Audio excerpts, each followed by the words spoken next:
sahabat-sahabat Geni yang dikasihi Tuhan Yesus Kristus, saya Higi Olivia dari Paroki Maria Bunda Segala Bangsa Nusa Dua. Berjumpa kembali dalam Renungan Geni Senin 2 Agustus 2021. Tema yang mau saya bawakan adalah menjadi saluran berkat. Pembacaan dari Matius bab 14 ayat 13 sampai 21. Inilah Injil Yesus Kristus menurut Matius. Dimuliakanlah Tuhan. Sekali peristiwa setelah mendengar berita pembunuhan Yohanes Pembaptis, menyingkirlah Yesus dengan naik perahu. Ia bermaksud mengasingkan diri ke suatu tempat yang sunyi. Tetapi orang banyak mendengarnya dan mengikuti dia dengan mengambil jalan darat dari kota-kota mereka. Ketika Yesus mendarat, ia melihat orang banyak yang besar jumlahnya. Maka tergeraklah hatinya oleh belas kasihan kepada mereka, dan ia menyembuhkan mereka yang sakit. Menjelang malam, para murid Yesus datang kepadanya dan berkata, "Tempat ini sunyi dan hari sudah mulai malam. Seluruh orang banyak itu pergi supaya dapat membeli makanan di desa-desa." Tetapi Yesus berkata kepada mereka, "Mereka tidak perlu pergi. Kalian saja memberi makan mereka." Jawab mereka, "Pada kami hanya ada 5 buah roti dan 2 ekor ikan." Yesus berkata, "Bawalah kemari." Lalu disuruhnya orang banyak itu duduk di rumput. Setelah itu ia mengambil ke-5 buah roti dan ke-2 ekor ikan itu. Sambil menengadah ke langit diucapkannya doa berkat. Dibagi-baginya roti itu dan diberikannya kepada para murid. Para murid lalu membagi-bagikannya kepada orang banyak. Mereka semua makan sampai kenyang. Kemudian potongan-potongan roti yang sisa dikumpulkan sampai 12 bakul penuh. Yang ikut makan kira-kira 5.000 orang pria, tidak termasuk wanita dan anak-anak. Demikianlah sabda Tuhan. Terpujilah Kristus. Pandemi, pandemi, virus ini tetap melanda kita semua, menghantui dan menjadi momok yang mengerikan bagi setiap kita. Program pemerintah yang tadinya dalam waktu setahun ingin bisa menaklukkan virus ini dengan membagikan vaksin, namun sampai saat ini virus ini masih belum 100% bisa ditaklukkan.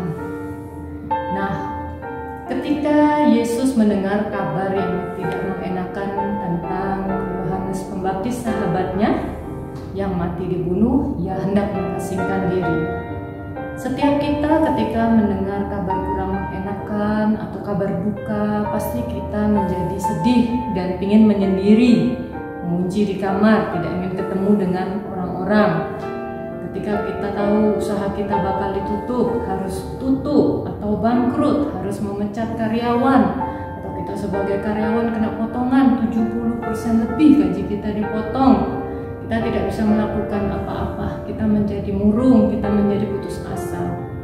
Atau kabar duka yang selalu saya terima setiap hari, baik dari WA keluarga ataupun WA keluarga di gereja atau di kantor atau di persekutuan atau dimanapun, setiap hari kita mendengarkan kabar duka. Di berita-berita televisi pun seperti itu. Nah, ketika kita mengalami ini semua, kadang untuk menghibur diri kita saja susah, apalagi kita mau menghibur orang lain. Kita cari berkat aja kita merasa susah, apalagi kita mau memberkati orang lain. Nah, coba sedikit kita merenung, kita lihat Yesus. Ketika Yesus mengalami kabar yang kurang mengenakan, ketika ia menjadi sedih, ia tidak meninggalkan orang-orang yang membutuhkannya. Ia tetap menjadi jawaban bagi setiap orang. Nah, kita yang mengikut Yesus pun wajib melakukan hal seperti ini. Walaupun berat, tidaklah mudah. Kita butuh belas kasihan, karena tanpa belas kasihan kita tidak akan bisa move on, kita tidak akan bisa maju melangkah untuk memberkati orang. Sekecil apapun atau sedikit yang bisa kita berikan, itu pasti akan menjadi berkelimpahan jika diberikan dengan maksud untuk Tuhan. Karena Tuhan pasti akan melihat itu semua, Ia akan menggandakan itu semua. Ketika kita memberkati orang, Allah pasti memberkati kita, supaya kita menjadi saluran berkatnya yang lebih banyak lagi.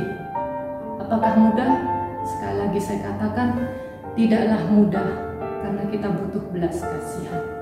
Nah, saudara-saudari yang terkasih, jadilah jawaban, tetaplah jadi saluran berkat. Misalnya seperti saya yang juga walaupun tidak banyak bisa saya lakukan, saya bisa tolong orang untuk mendapatkan order, misalnya pembuatan kartu vaksin yang bisa saya kasih ke teman saya supaya bisa mendapatkan order, atau membeli kue-kue jajanan mereka, ataupun kita bisa mewartakan kabar gembira kepada sesama sehingga ketika mereka mengalami pandemi seperti ini, mereka tetap punya Yesus yang adalah kabar gembira untuk bersama-sama melangkah. Inilah tugas perutusan kita untuk tetap menjadi saluran berkat bersama Yesus. Tuhan Yesus memberkati saudara. Amin.